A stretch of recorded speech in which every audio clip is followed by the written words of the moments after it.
Okay, speak Tagalog. Linisin ang ating tenga, huwag mong hahayaan na kung ano-anong papasok sa iyong tenga dahil ang iyong tenga ay konektado sa iyong isip at konektado sa iyong puso.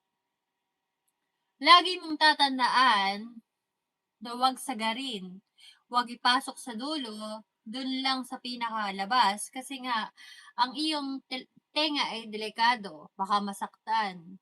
Lagi mong tatandaan ang iyong tenga ay konektado sa iyong puso at sa iyong isip. Linisin mo ng maayos, dahan-dahan at huwag sasagarin kasi napaka-importante niyan.